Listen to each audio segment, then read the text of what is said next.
Hi everyone, thank you for coming here. I am Graham Bucknall. I'm a 3D motion designer, art director.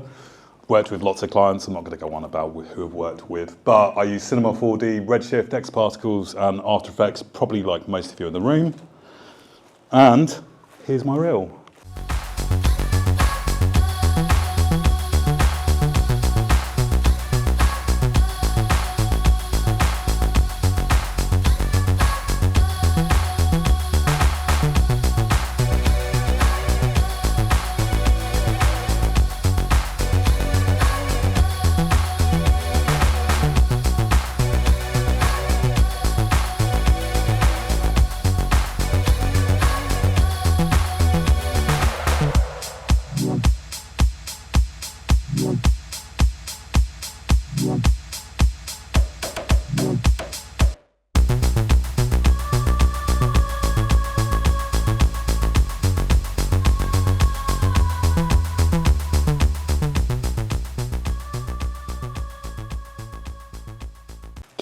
That was done at 10 o'clock last night. Big delivery yesterday, but right, next slide. I'm not here to talk to you about 3D motion design. I am here to talk to you about social selling.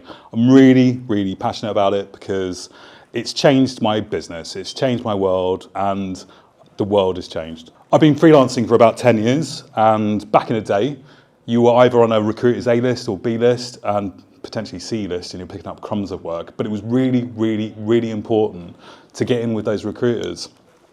I don't know when it changed, but I reckon around about 2018, I started to notice there was like a bit of a change in dynamic and way that work was being distributed. And by 2022, things had definitely changed post-pandemic.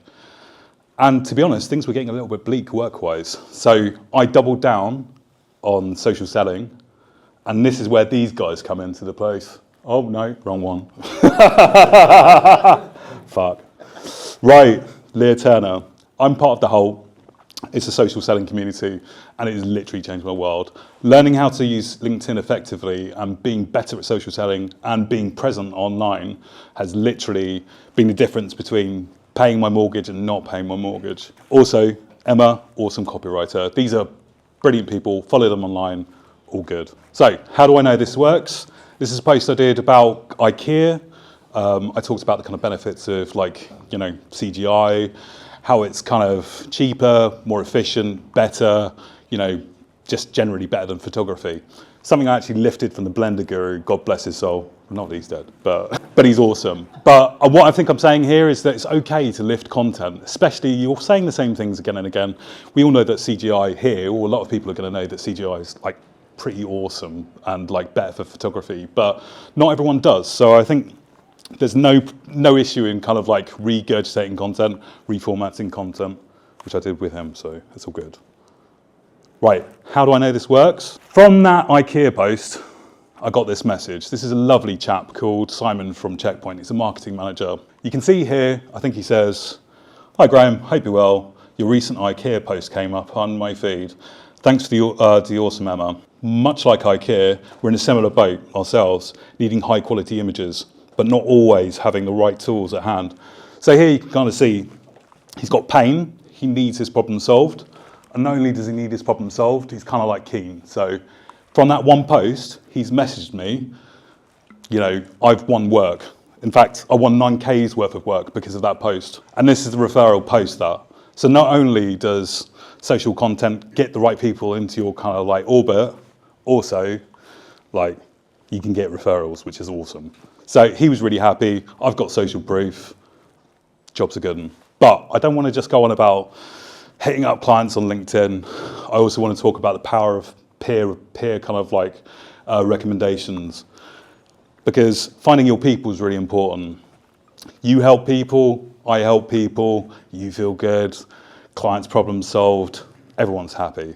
So, I mean, Grant's a great example of this. He posts a lot, and I think, you put out good energy, you get good energy back, so you're helping out your client, it just works. And I think if you put out without expectation, I think good things happen. And this is the big one. Treat your LinkedIn like a landing page. I'm going to say it again. Treat your LinkedIn like a landing page. Make it really, really simple for people to get the information they want. There is nothing worse than someone, not knowing where to go or not having clear information. And this is an example of a bollocks page, a really, really bollocks page. And you can kind of see it here, like, there's no banner, there's no profile picture, I don't think there's any particular description, there's no activity. It's like, I don't know who this person is, I don't know what they do. Like, it's probably a ghost profile, and I've kind of like picked it as a bit of a joke, but ultimately, like, I don't know what this person does, really, apart from their job title. So, key elements to an optimized profile. So here you can see my lovely face. With that, you can see I've got a banner, and I think, think mobile first. Think about, this is another kind of point on the sort of buyer's journey, an opportunity to really show what you do. So having a banner with something that's relevant with your website is, it's a no-brainer. It's probably one of the first things you see. Having a headshot as well, something with a clear kind of like background, that really helps. That also helps when being recognised on comments, because I'll go on a little bit about that later. But having something that basically like a clear headline, like I've got brand storytelling in 3D motion. Don't use helping, it's bollocks. Literally, like if you go on and search for like helping in LinkedIn, you're gonna get loads of random stuff. This is a perfect opportunity to literally get some SEO and be found. So I know that sounds obvious, but art direction, 3D, digital content that sells, Cinema 4D, Redshift X particles, and I've had plenty of clients find me because of that. What else have I got here? Like a clear call to action as well. Like if you want people to go to your website, like this is a feature of premium, like, make it easy for people to get to where they need to get to make their buying decision. Right, this is my about section, and I've sort of broken this down. Some important things here. What I can do for you. I mean, initially, I've got a little bit of humour there. I think I talk about being awkward moment where you kind of meet someone at a playground. Not a playground, sorry. At your children's playground. Because I want to kind of have that relatability as being a dad, and it's that kind of like that awkward moment where you're kind of like meeting other parents. But then I get into the kind of the meat of it, and I start talking about, what I do. And you can kind of see there, I'm not too sure it's perfectly clear, but I talk about why Apple, Amazon, Google all use CGI, because there's clear benefits to kind of CGI over kind of photography. I am probably talking to a lot of like CGI people here who all know it, but not everyone does. So make it easy. And then I start talking about, technical, soft skills, personality, belly laughs and positive vibes, 3D motion design, art direction, a small render farm, 20 years of creative and production experience, occasional child in a Zoom meeting with me, dyslexic thinking. It is just as important to repel clients as it is to draw them in. I think we all want to be happy with the people we work with, and I think it's so important that we get a quick no from someone. If they're not a right fit, they're not a right fit, and we need to make that clear. It just means that we're saying yes to the right people. Then, what do I talk about? I talk about bit of social proofing. This is another kind of important thing. If you, on LinkedIn, you've got your recommendations, they're much further down the page. If you've got an opportunity to have a bit of social proofing, client referrals, good things people saying, it's another point that you can kind of go, right, I'm great to work with. That could change someone's buying decision to make you the person that they go with. So, use that opportunity. Featured posts. I don't know if anyone uses. Does anyone use featured posts here? Right, if you haven't got your reel as a featured post, you're missing out. I know I sound like I'm like lecturing you, but this is a great opportunity for people to easily find your reel. Not only easily find your reel, but find projects you've already worked on. That's social proof in itself. You've probably got clients who've commented on it, colleagues who've commented on it.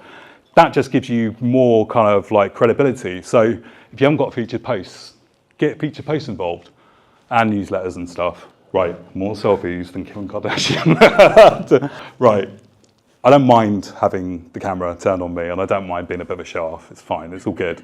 But people do business with people. It sounds really sort of silly, and some people are like really prudish about like showing themselves online. Would I show myself online like this? I don't know, like I'm a dad, I'm busy, but I know that people connect with other people. So if there's a sort of like comparable lifestyle, like people see I'm a dad, people see me kind of like, wearing a frog mask, off on holiday. All of these things just build kind of like relationships. And, people get an idea of who I am. And once again, if people don't like it, jog on. If people like it, like, you know, they're going to be a good client. So more and more, it just kind of makes sense in terms of getting the right people and the right fit. Understanding LinkedIn's tools, free, premium, and sales navigator. Right, this is going to be fun. Right, free LinkedIn. Like, there's nothing wrong with free LinkedIn. If you haven't optimized your profile, literally, it's perfect. You've got everything you need. You know, I think one of the big things about it is, the big difference is you get 100 connections a week, which I think you get with premium as well, but you only get 10 personalized connections, which is fine if you're not doing lots and lots of outreach. You get basic search filters, you get like good kind of like foundational networking, but it lacks that real deep prospecting, which is completely fine if you're just starting out. And if you haven't optimized your profile, like, just start with that. Premium. Right, so with premium, you get 100 connection requests per week. You get 100 personalized connections per week. Now, this is really important because when you've got personalized connections, when you can send that ability to some, people are more likely to accept that, because ultimately, if you're like in someone's inbox, you kind of want to make it, you know, good for them. You know, you are taking up their time by literally being in their presence. So having that ability to find something out about them, find a post, find something that you've got in common with them in terms of work, all of these things just make it more likely. People are drawn to other people who are similar to them. So if you can show similarity or commonality, you know, people are going to be more interested. You've got more search filters, like you can see who's looking at you. So if someone's constantly on your page, well, you know, you legitimately can contact them. See, like, what's up? You know, do you need my help? Do you need my support? Like, what's going on? It's not a dating website, which is kind of awkward, but, you know, don't go be looking at other people's profile pages all the time, because people will get interested. But, you know, it's another reason to get in contact with someone. Battery low. Right. The other great thing, and this is really, really good. So with LinkedIn Premium, every post you make, you can have a URL underneath any post that you make. Now, if someone's interested in your content, boom, click, done, off to see your website. Like, it just makes sense in terms of like the buyer's journey. You're getting to people when they need to get to quicker. Right, Sales Navigator. Like, Sales Navigator is kind of a little bit like, well, it is completely different. I don't know, who's used Sales Navigator? You have? Cool. How do you find it? Exactly. It is literally like LinkedIn, but with no algorithm. So with LinkedIn, and this is really nerdy, I know so much about LinkedIn, fuck. It's literally like, you only get to see, I think it's 20% of the content on LinkedIn, just using standard LinkedIn. With Sales Navigator, you get to see everything. It's completely, you know, untapped, which is amazing, because if you're prospecting and you're wanting to see people's content and follow people's content and get to know people, then, you know, that's what you need.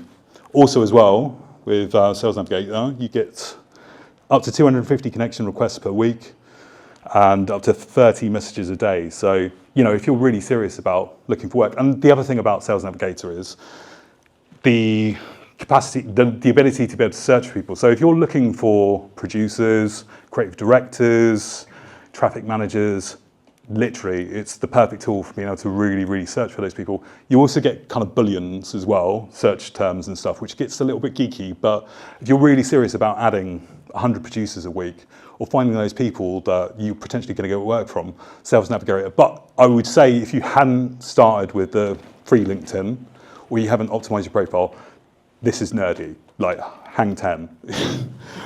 Right, engaging with your ideal client. Comment strategy. Everyone likes a bit of an ego rub, and everyone likes people to kind of engage with content. But if you're wanting to build relationships, I mean, for me, it's really simple. It's not about hard sales. It's about building relationships, and it's about getting to know people. So if you're engaging and genuinely engaging in an authentic way with people, like, you're going to build relationships naturally, and it's going to end up being, you know, people are going to do that back. So, you know, genuinely engage with stuff. I think give without expectation. And I know it sounds fucking cheesy like Gary Vee, but, you know, do, because the more you engage, the better the relationships you build, you know, the easier things are. And I will say this again, like, people do business with people, not with businesses. And I think that's a really important thing to kind of remember, right? Build relationships, know, like, trust, and see you as the expert. This is really, really important, because literally, like, if you're buying from someone, and I'm sure you've all done this, you probably buy from the people you actually like, and you know them and you trust them. So all of these things kind of make sense. When you're building relationships, you're getting people to know, like, trust, and see you as the expert. And you can do that with fucking awesome content on LinkedIn, just posting selfies apparently. Right. LinkedIn is like a pension, and it's the power of consistency.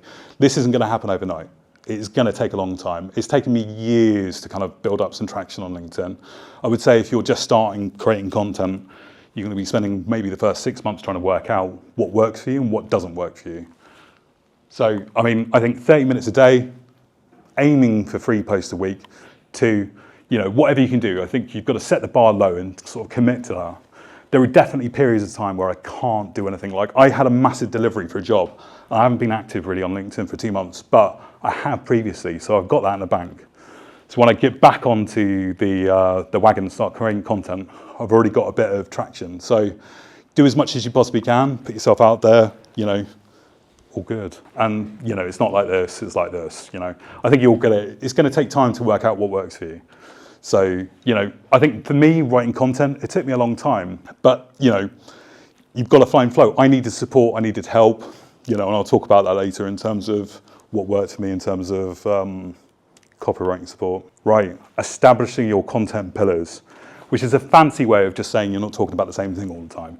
So, like, in terms of content pillars here, I think industry insights, that's the stuff about IKEA, that kind of address people's kind of like pain points, marketing managers specifically, then personal experiences, the fact I'm a dad, you know, other people can kind of relate to that, behind the scenes, stuff about kind of creativity and about the sort of technical process. Tips and advice, now that one was really fucking boring. It was about topology, and but it's a really good one to refer clients back to.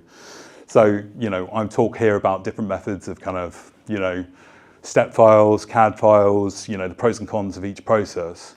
And I still refer people to that. Then didn't do the best in terms of kind of visibility, but I definitely feel like I educated a few clients and I can still refer them back to.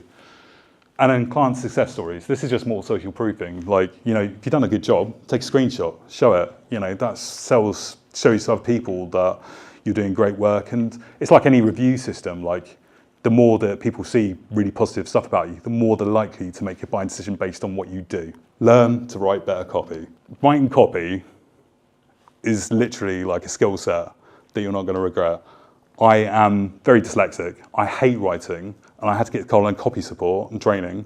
But I think when you get a bit of sense checking from a copywriter, you're going to make better content. So there is no better kind of skill to learn to be really concise, be really well edited, make it interesting, make it engaging, because people are going to get copy fatigue and they're going to get bored of what you write. So being able to keep people engaged, keep it short, keep it entertaining, you know, people who are going to be engaged by what you do and trust you. Right, the art of messaging potential clients. Cold outreach. Now, it's not something I feel particularly comfortable with. Like, when you're going in cold and you're talking to people, it's like you're literally like cold calling someone and going, do you want to buy a window? No, I don't want to buy a window. Who are you? Go away. So this is an example of how not to do it. So focus on building relationships, being respectful, and talk about how you can solve their problems. Ultimately, in this kind of example, I think here you can kind of see, hi, did you get sorted with a modeler? If not, what are you after? And they're like, basically, like, what's he saying here? Like, I did, thanks for the message, maybe next time, like, you know. And then here I'm like, oh, no worries, glad you're sorted. Here's my showreel. And then I think he's like, no, mate, thanks. And I think by the end, he's basically like not replying. So like by me just kind of like message him saying, I'm available, all I'm doing is pissing him off. All I'm doing is making sure that he will never make a buying decision based on me, because I've kind of irritated him. You know, if I'd maybe spent more time kind of getting to know him, bringing value, solving his problem, maybe that'd be a different situation. So I think it's really easy to just say, I'm available, but I think you need to do more than that. I think you need to bring more value and just basically like not piss people off, because I think as soon as people start smelling that you're selling something, you know, people get really turned off by that. So I think it's really important. I think it's really frustrating and really easy to do, I think, as a freelancer, to show, here's my stuff. But, you know, it is what it is. And, you know, there's always going to be a situation where you're going to have to do that. Questions? How long have you been friends with Will Ferrell on LinkedIn? It's been a while, you know, and I'm really quite excited to be his LinkedIn connection. I really think I bring a lot of value to his network. So yeah, hey mate. Do you have a company page or? That's my personal page. I do have a company page. I don't really put much effort into the company page just because you don't get as much traction with a company page as you do with a personal page. I do plan to in future, but I think the amount of views and engagement you get is going to be a lot less. So it's kind of almost, I put my effort where I need to get the most amount of work. And that's, I think, one thing I didn't mention was I think 90% of my clients are on LinkedIn. So I put majority of my effort there.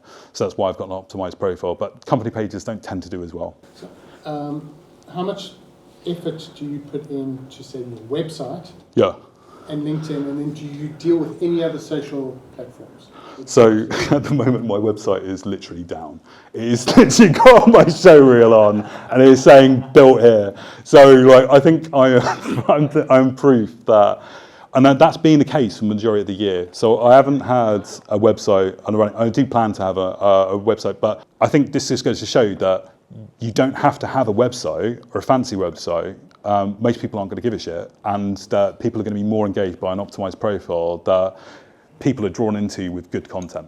So could that possibly be? You talked about the topology thing. Yeah, I could have it as a blog. I could have it as a blog post, and I think that's probably a good way of regurgitating kind of content or repurposing content is having that stuff. But I almost feel like, I don't know. I just kind of feel like I think people have to be really invested in you. I mean, I don't think I'm a big enough a company for people to care that much about my blog site or what I do. Maybe, I mean, I've just had a lot more success with LinkedIn than I have. I went to a huge effort. I think it was probably around about 2020 to redo my website. I did loads of local SEO. Did it get me anywhere? No. So I was just like, right, I'm all in on LinkedIn, and that's why I'm really passionate about it. Do you know like what posts work best compared to like the range that you post, and then do you also do you like interject like some like social trends like stuff like mood and all that kind of stuff? Who? Sorry. Mood. Who's then? Who's that? Honestly, I'm 42. 33. Sorry, I don't know who's me then. Mood basically like this social. Fair enough. I think you've just got to, I think in terms of what works, I think that really depends on who you are and what you do. And you've got to find that out through, I think what works really well for me is personal stories. Like, I think the really sort of frustrating thing about 3D is it's really, really hard to generate lots of content around 3D, especially good 3D. So like, I just opt for selfies and pictures of like my kids and cats. So that seems to be working really well for me right now. So, but I think, that goes back to, you've got to find out what works for you, and you've got to find out what resonates with your audience. I think personal stories work quite well. Like the IKEA one worked really well. I mean, I think I did one recently where it's got, I think just a lot of the good quality storytelling. I think the well-written stuff does really well. And find me on LinkedIn, you'll be able to see some of these posts. And there's nothing wrong with like, take content I've done, repurpose it, do it in your own voice. Everyone's doing the same thing. Not everyone's going to see the same posts. You're going to get people who are kind of like dipping in and out. And I think it's really important to just know that you're probably repeating the same message everyone's repeating, but just in your own vibe. Well, that's clear, isn't it? I think we've met on Instagram, haven't we? I think the algorithms recently changed. And What, LinkedIn? on LinkedIn. Massively. Yeah, and I was wondering, has that affected your reach, and if so, has it been good or bad? I think it used to be like, I think when I was getting reasonable generating content about a year ago, I think I was doing really well. I was getting like 10,000 views and like 60 likes. I mean, this is a while ago. Recently, that's slowed down a lot. And I think the reason that slowed down, and this is what I've been told, is because LinkedIn was making it just like TikTok or any other social platform. They want people on board. They want people using their platform, and they want like, wow, there's this awesome organic reach. Now that I imagine they've hit kind of like, peak kind of like people are on the platform, they're like, nah, paid ads. We want your money. But I think video is the next big thing. For me, I think Generating video, it's like really easy. Like I was on a train when I came down here. I spent 2 seconds going, I'm on a train and I'm in first class and I'm naughty, aren't I? And I'm going to do a talk. But you know what I mean? Like, and I don't even think that brings much value, really, if I'm being honest. But it definitely puts me, you know, people kind of like, they're engaged by it, and you know, I become front of mind. So next time someone's thinking, and all I'm trying to do is basically keep myself front of mind for when someone needs something. You know, if it's 2 years down the line and someone's like, and I had this the other day, a creative director going like from wherever going like, oh, do you still do 3D? I'm like, yeah, I fucking do 3D. You can see on my profile. But anyway, but he remembered me and I was front of mind. So that's all I'm trying to do is I'm really just trying to keep people, you know, like keep me front of mind for when they're like looking for someone. Hi, is it possible to share your notes afterwards? Yeah, sure, man. Yeah, good. Yeah, cool. I was not expecting that. I was literally like, yeah, no, definitely, like, because I had like a massive project. I did like a massive project for Focusrite. I've been working till like 2 in the morning every night. I had to get a friend to help me out with this, and I was literally practiced this once.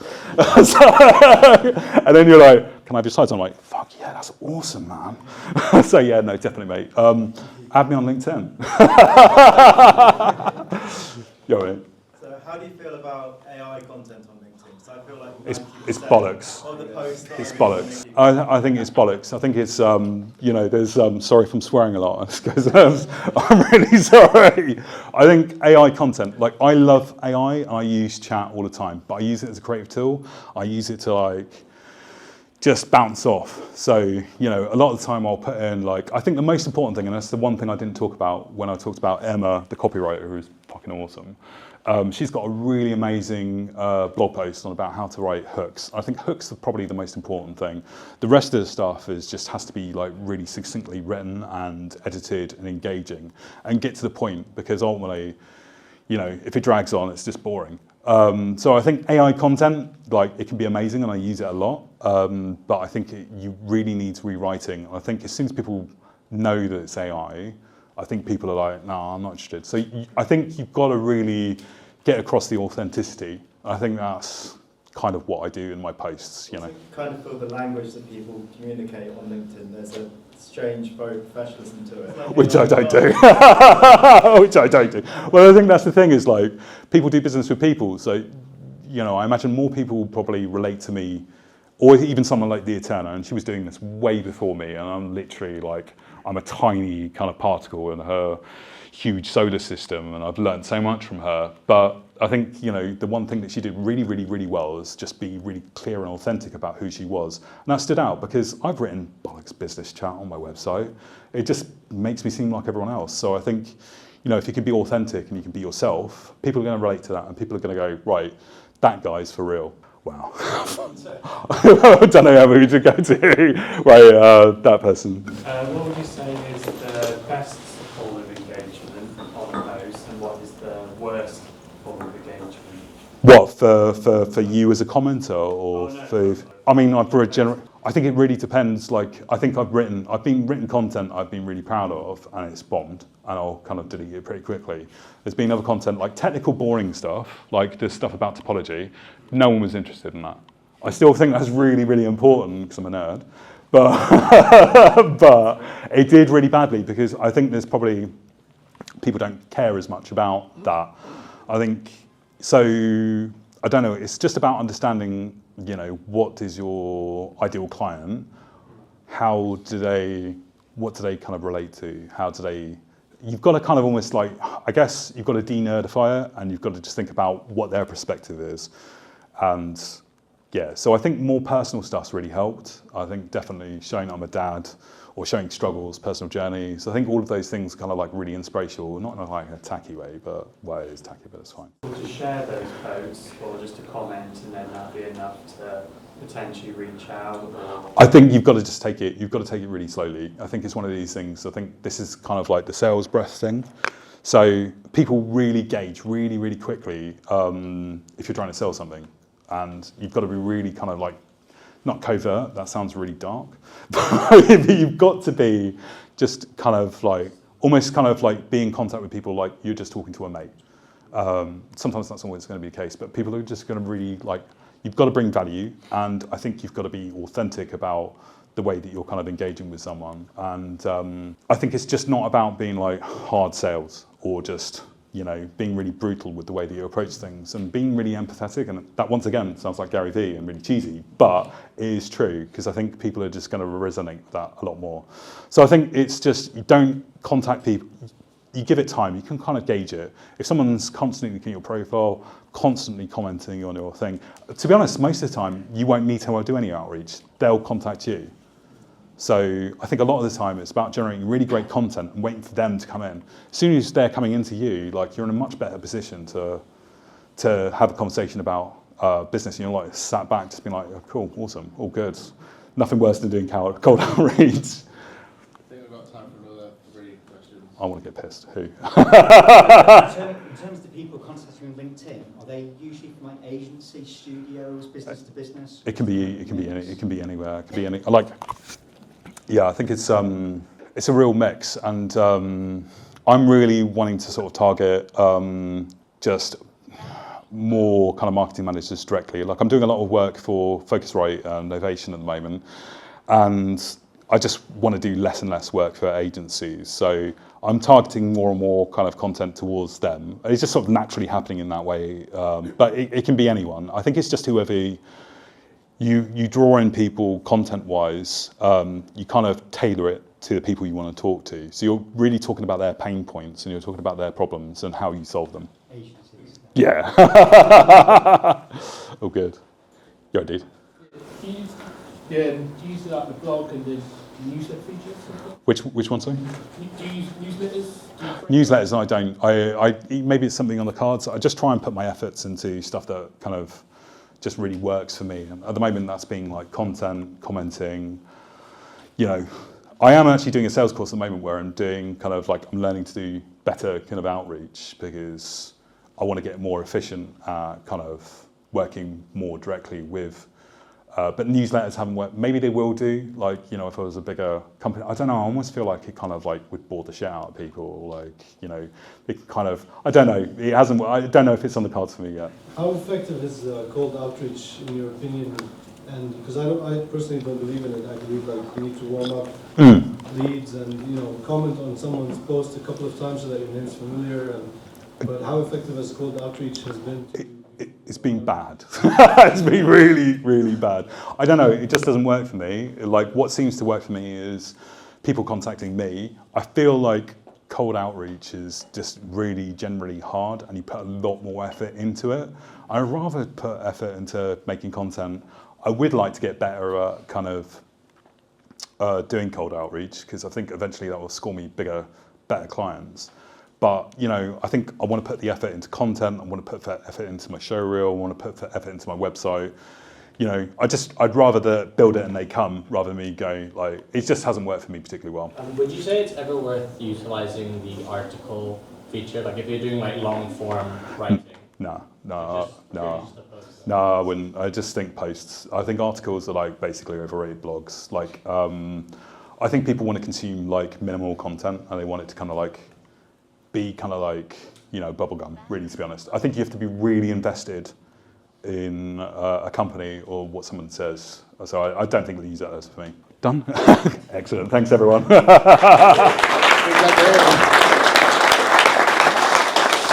there.